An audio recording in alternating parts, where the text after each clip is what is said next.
Hello,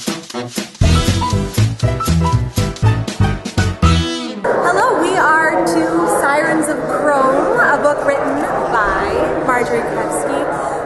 I am currently wearing the 1970s Dodge Super Bee, and you can see it all in the clothing. It's the vehicle. Yes, you can see you have the cotton acetate with the metallic blend cutting with this belt into an A-line. Gorgeous, and it is the vehicle, so absolutely. Here's my wonderful companion.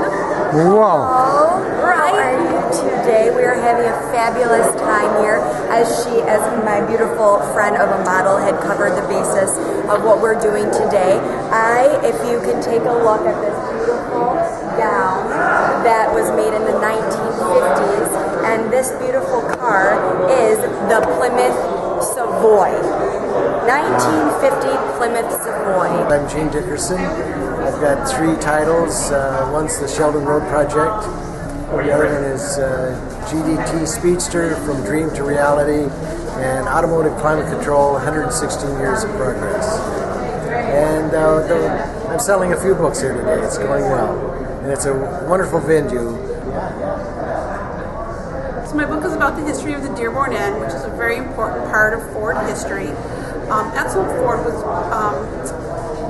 very enthralled with aviation and drew Henry Ford into aviation. They established the Ford Airport here in Dearborn in the late 1920s, and every year there was a large national air tour that was sponsored by Ford. Eventually they determined that they were interested in having an airport in the area so that it would be convenient for passengers coming and going from the Ford Airport, and that was the main reason why Dearborn Inn was built right across the street from the terminal. Of course, it was also used to accommodate guests that came to the Ford Engineering Center and later visitors that were coming to the Henry Ford Museum in Greenfield Village. At one point in history, the Edison Institute, which was the formal name of Greenfield Village and Henry Ford Museum. The book really looks back at the early days of the inn, kind of takes it right through history up till today, including some of the recent renovations.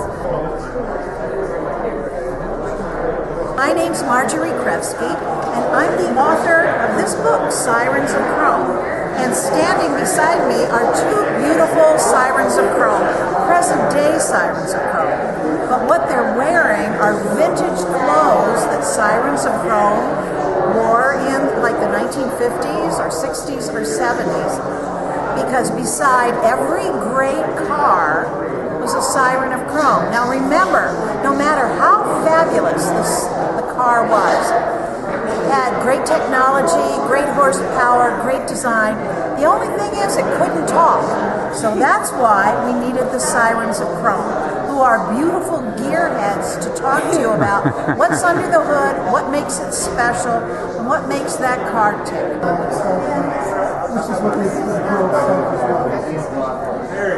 The book I'm selling here today is a history of the carved panel hearse, something of an offbeat topic, but a very unusual niche market product that was built from 1934 till just about the advent of the Second World War.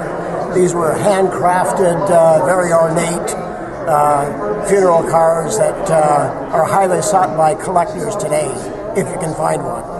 My name is Emily Nowak. I'm the Marketing and Sales Manager at Wayne State University Press. We are a premier publisher of automotive and regional titles. You'll see, if you want to span, our wide collection of automotive titles on display today at the Automotive Authors Day. We have titles ranging from Henry Ford to Chrysler. We publish in a wide variety of automotive areas.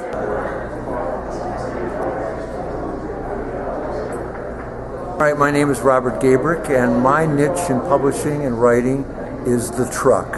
And I've written 11 books on trucks, and by the way, 1 book on the romance of the road going the Greyhound Way, where I look at America through the windshield of the Greyhound bus. But one of the things that I really like to do is I think it's very important to tell the story of long forgotten vehicles, and trucks are probably the more forgotten. You know, most of us remember cars because that's the thing that we grew up with or are more familiar with, but trucks deserve to be remembered as well, because there's a lot of legendary things and people and brands and innovations in trucks as well. Okay, I'm Tony Yanik, and I am the author of the book, The MMXII Motor and the Making of Chrysler Corporation. And what I found most astonishing about writing the book is the 5-year period of Chrysler's life that he never hardly ever talks about, and the corporation kind of ignores, which is between 1920 and 1925, when he left GM, and over the next period ran Maxwell Corporation, which he ultimately then turned into Chrysler Corporation, which meant when he started Chrysler Corporation, he did not start any plants, he did not hire any people, he didn't do anything that people normally would do when they start a new corporation. What he basically did was rename Maxwell into Chrysler Corporation because he was the head of Maxwell, so he could do that. I'm Joe Cabadas. I'm a freelance writer and author. This is my latest book on the 44. It actually talks about the development of the 37, 38, 39, and 40 models. They're all related, being the first pre-war streamlined Fords. And this book was done in cooperation with the Henry Ford Museum, so I have a lot of historic photos going back then. And I talk about the development of the V8 engines, the design concept called streamlining that was getting popular back then, how Edsel Ford and Eugene Gregory came up with the design for the 1944, the creation of the Ford Design Department, and the creation of these iconic Ford cars that helped launch NASCAR and hot rodding. My name's Henry Dominguez, and I'm an automotive historian, have been for 40 years.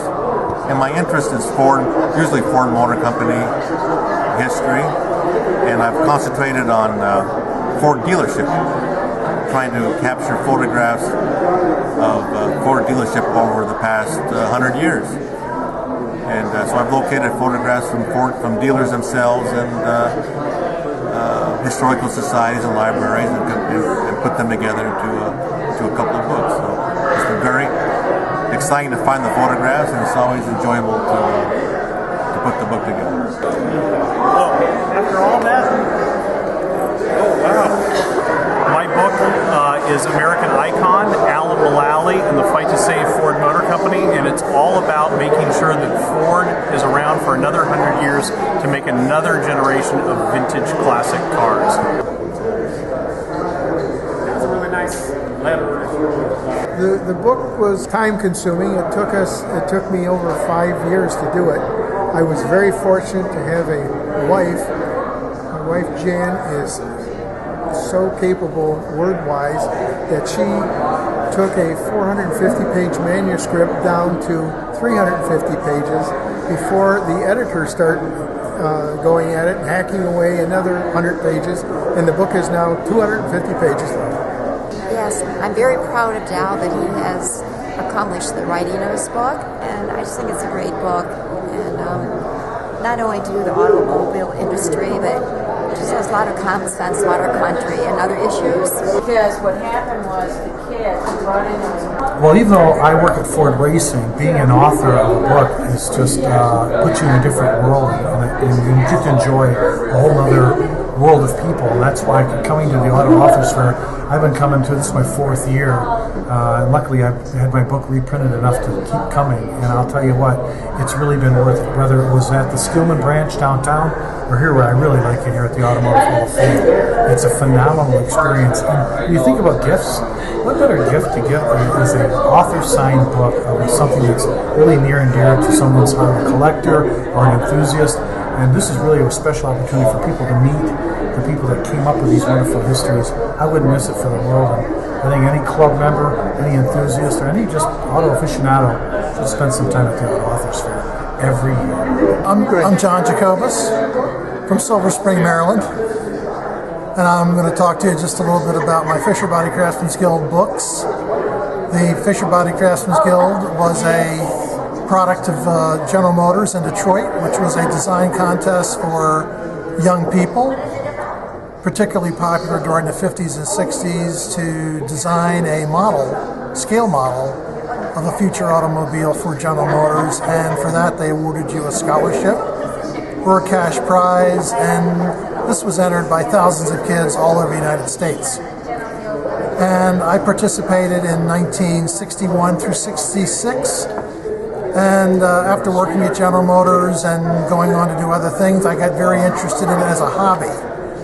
And I collected a lot of materials. I called people, wrote letters of people who participated in the program, and collected memorabilia, and I put it together in 2 books. This is the first book here, which was published in 2005 by McFarland and Company. And this is really what I call a macro level book, the big picture of what it was all about.